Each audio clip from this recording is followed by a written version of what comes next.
Salut la gang, première chronique pour l'année 2020. On commençait en beauté dans un garage, on commençait avec PLFab pour les chroniques techniques, les chroniques fabrication. Ça a quand même eu beaucoup de succès l'année passée, fait qu'on continue dans cette lignée-là. On commence ça plutôt tranquillement cette année. La première chronique, on commençait avec quoi, Pierre? Bien, on va commencer avec des petits trucs pour se faciliter la vie. Souvent, moi, je travaille tout seul, soit en faisant des cages ou toute autre fabrication. Fait que ça arrive là, qu'on a besoin d'une troisième main ou encore on a besoin pour fabriquer des pièces en série plus rapidement ou toutes des choses justement pour se faciliter la vie. Sauver un peu de temps sur la fabrication, puis s'empêcher de trop avoir de difficultés. On est supposé avoir du fun quand même à bâtir ces bébelles-là. Comme vous voyez en arrière de moi, c'est une petite image un peu de ce qui s'en vient pour la prochaine saison. Donc on se laisse là-dessus. On commence avec les 4 ou 5 petits conseils, trucs de PLFab pour se faciliter la vie. OK, truc numéro 1, la gang. Pierre-Luc, j'ai ça. Je n'ai besoin de 40. Comment je fais ça pour avoir la même mesure tout le temps sans passer l'après-midi au complet là-dessus? C'est ça que tu nous montres dans le premier truc? Oui, exact. Dans le fond, tu prends le petit tube. Moi, ce que je fais, j'ai coupé mes longueurs. On se rappelle dans une autre vidéo ce que j'avais dit. Si vous avez du 1 pouce 3 quarts, les notches, c'est tout le temps 1/3 du tube. Fait que vite, je rajoute 5/8. OK? Fait que si j'ai un petit truc à faire comme ça, lui il a 3 pouces, je rajoute 5/8, donc 4 pouces et quart. Vous le calculerez, ça donne ça. 4 pouces et quart. Fait qu'à 5/8, tu viens te notcher. Tu le fais avec ta notcheuse ou tu peux le faire avec une presse drill, avec un étau, un truc de même. Comme on a vu ça, ouais. C'est ça, comme on avait déjà vu. Mais pour le deuxième côté, on va utiliser un stopper. OK, fait que dans le fond, le spacer, comme je vous montrais, à quoi ça sert? C'est de reproduire des pièces en série. Comme je vous disais, mon petit tube que j'ai ici, j'ai tout coupé le premier côté. OK? Je me suis fait un arrondi, peu importe, là, tu sais, l'angle, etc. Mais là, ce qu'on veut, c'est avoir la même axe, puis on veut tout avoir la même distance. Souvent, ces petits tubes-là, on va s'en servir dans le bas quand on vient faire le frame du buggy, ou encore toute autre pièce, là, mais tu sais, quand on en a à reproduire. Fait que la manière que ça fonctionne, c'est un tube, lui rentre là, puis on va pouvoir venir couper le deuxième côté ici. Puis, tous les tubes, on va pouvoir les remettre puis venir les couper. Tout ce que vous avez là, pour venir percer. Fait que, comment ça fonctionne? Ça prend un petit spaceur là. Avec une petite note. J'avais pas d'autres studs plus courts. On fait ce qu'on a souvent. Fait que lui, s'il était notché juste d'un bord puis qu'il n'y en avait pas l'autre côté, on vient le mettre, on l'ajuste. Ce que j'aime bien faire, c'est de faire un exemple qui est bon, à mitaine, puis après ça, on vient s'ajuster avec. Donc, on vient descendre l'autre ça comme ça, on vient s'accoter là, on vient s'accoter là. Une fois serré, on serre la botte l'autre bord pour venir... Fait que notre stopper est là. On peut venir faire le premier notch ici. Tu l'enlèves, tu en as un autre, tu le mets là. Avec un premier arrondi de fait. Clic. On peut en faire 50, 100, 200. Tout va bien. Toute la même longueur. Ce principe-là, ça peut être utilisé sur plusieurs autres choses que des tuyaux. On peut reproduire là, des braquettes de suspension, des trucs comme ça. Là. On aime ça qu'ils soient pareils ou toutes pareilles. Ou tu sais, t'en as 3-4 qui ont la même dimension, qui aient le trou à la même place. C'est sûr qu'on peut toujours les souder ensemble. Ça fait du buffage puis tout ça. Un autre truc qu'on peut faire qui ressemble quand même à ça, d'avoir un stopper puis quelque chose qui se répète. On va aller ici vers la petite presse drill. Donc, si vous avez plusieurs pièces à faire du même modèle, admettons que cette pièce-là, ici, là, j'en ai 10 à faire, que ça va être mes supports là, pour peu importe, le support de choc, support de suspension. Ça peut être tous des petits supports pour vos panneaux sur les côtés, le toit, etc. Là, pour que vos panneaux s'enlèvent pour nettoyer votre véhicule. Les petites braquettes, une fois qu'ils sont découpés, si vous voulez percer un trou tout à la même place, moi ce que je fais, je vais faire un gabarit comme ça, avec des petites pièces. 2 pièces comme ça, là. Dans le fond, admettons que j'ai des pièces comme ça, qu'il n'y a pas de trou dedans, mais j'ai juste à venir la positionner de même. Je viens la clamper avec une serre. Puis après ça, je viens percer mon trou. Je l'enlève. Je prends mon autre qui n'a pas de trou. Clic, je la mets là.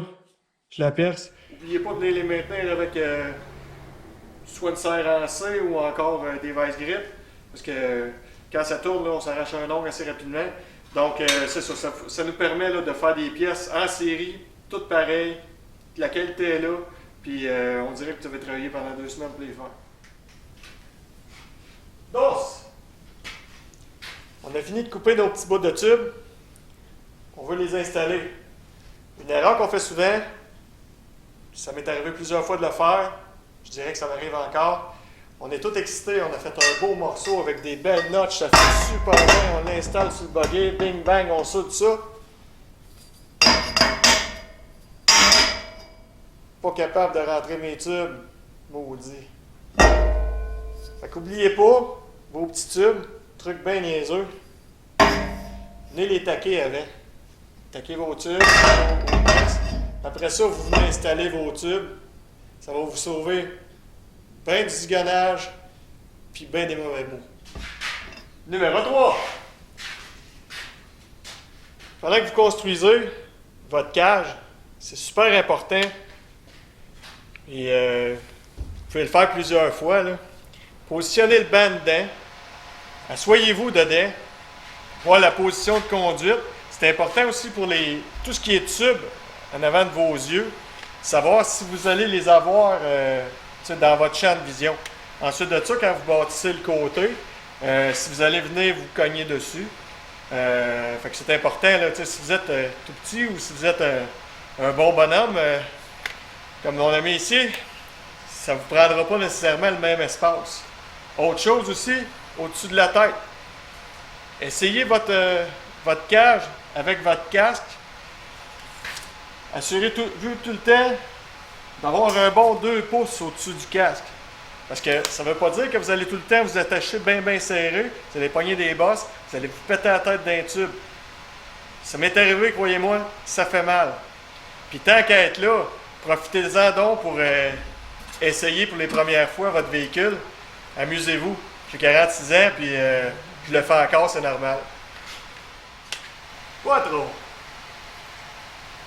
Les gens me demandent, tu te bases sur quoi? Tu pars où? Tu fais ça comment? Ce que j'ai fait pour partir les cages de buggy, je me suis fait une petite table qui est ajustable. Ce que ça permet en premier, c'est de se mettre au niveau. Moi, je suis des vis, là, une note sur d'après un tube, puis une tige filetée. Fait que tu peux visser, dévisser. Je mets ma table au niveau. Je me fais des marques au sol pour être sûr que la table est tout le temps à la même place, donc que je reste toujours au niveau. Ensuite de ça, ben, la hauteur que j'utilise, ça va être la hauteur du belly, comme on peut dire, le dessous du buggy, sur les bump stops. Ça veut dire que quand tu vas faire un jump ou tu prends une grosse bosse, puis que ta suspension est complètement compressée, c'est le plus bas que ton buggy va aller. Fait que moi j'aime bien utiliser là, le dessous du différentiel. Fait que, du dessous du tube du différentiel à aller jusqu'à terre. Aller plus bas que ça, il y en a beaucoup qui le font, c'est une question de goût. Mais je bâtis mes buggy à partir de ça. C'est ça. Fait que on part de là pour avoir la hauteur de construction. Ensuite de ça, c'est important de savoir les dimensions du moteur, de la transmission, le transfer case.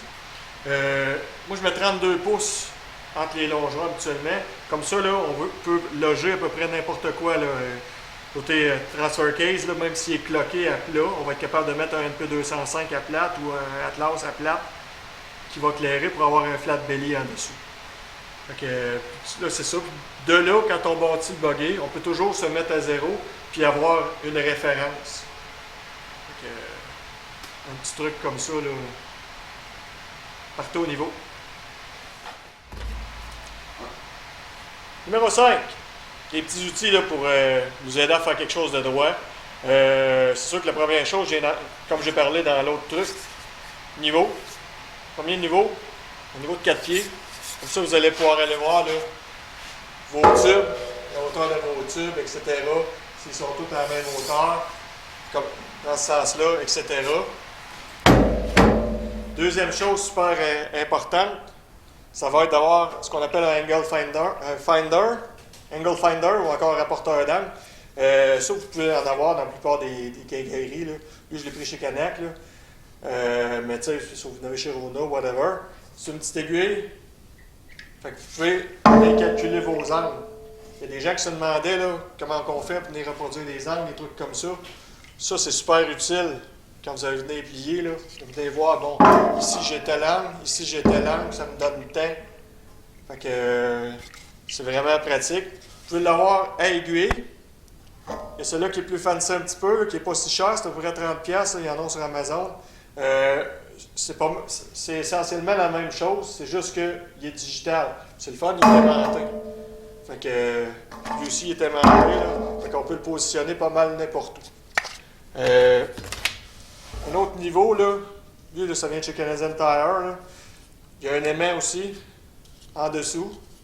Ici, niveau torpille avec un aimant. Puis, ce qui est le fun de celui-là, c'est qu'il y a un rapporteur d'angle aussi dessus. Fait que c'est toutes des petites choses là, qui sont vraiment pratiques quand on vient construire, puis surtout quand on veut venir reproduire la même chose des deux côtés.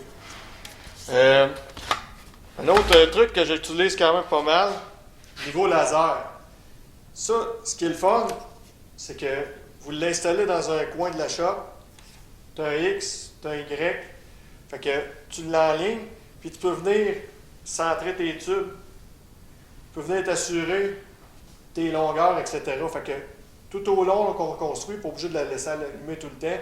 Mais quand on prend des mesures pour des mesures de hauteur ou n'importe quoi là, pour venir calculer des angles, ça peut être très pratique. Ensuite de ça, quand on assemble, souvent, là, comme je disais, là, ça va prendre quelque chose, une troisième main ou n'importe quoi là, pour tenir un tube, etc. Créez-vous de serres comme ça. Actuellement, là, c'est des serres pas mal plus faire du bois, mais pour venir tenir des tubes, ça va super bien avec le petit bois à caoutchouc, là, qui sont ajustables. Fait qu'on peut venir là, tenir des tubes ensemble pour venir les souder plus tard. Sûr qu'il y a des serres en cire, des bonnes vieilles serres en cire, ça peut être pratique. Le truc que j'utilise beaucoup, c'est des sangles comme ça, là, des craqueux, là, des binders. Là. Ça nous permet, comme si on a deux arceaux comme ça, tu mets le tube entre les deux, tu viens craquer, tu les tiens ensemble, tes tacs, tu peux l'avancer, reculer. Bon, tu peux venir te tenir gauche-droite, tu peux venir tirer. Si ton arceau est un petit peu trop large, tu peux venir le retirer. Le poignet d'un bord, venir le tirer pour venir l'arquer dans l'autre sens. On peut jouer beaucoup avec les tubes, avec des binders comme ça. Fait que, allez faire un tour à Quincaillerie, là, investissez un gros 12$ là, pour 4 petits craqueux de même. Là. Puis je pense qu'il y en a même au Dollarama. Fait que c'est tous des trucs, des outils qui sont pas trop dispendieux, mais qui vont vous permettre de faire quelque chose de droit, quelque chose qui va bien paraître, puis dont vous allez être fiers. Fait que c'est pas mal ça. Fait que la gang, j'espère que vous avez aimé la première capsule. Des petits trucs, des petits outils pratiques toujours à avoir près de soi lorsqu'on travaille dans la fabrication qui peuvent vous faire sauver du temps. Puis rien de trop cher là-dedans, puis des choses pas mal abordables. Non, c'est ça, exact. Là. Puis souvent, là, on peut se débrouiller avec les choses du bord. Là, pas besoin d'avoir des outils bien fancy. Là. C'est sûr que plus que tu vas faire la fabrication, plus que tu vas t'acheter des outils et des trucs pour te faciliter la vie. Mais il y a beaucoup de choses qu'on peut faire avec des outils communs à la maison. Puis s'en sortir avec des beaux résultats. Yes, prochaine chronique, pliage, je pense. On couvre un peu le pliage, c'est pour certains, là, c'est quand même un mystère. On va couvrir ça avec PL, voir un peu comment ça marche, prendre nos mesures avant, où plier, comment plier. Fait que c'est ça. On se revoit dans une prochaine chronique PL Fab très prochainement à la gang.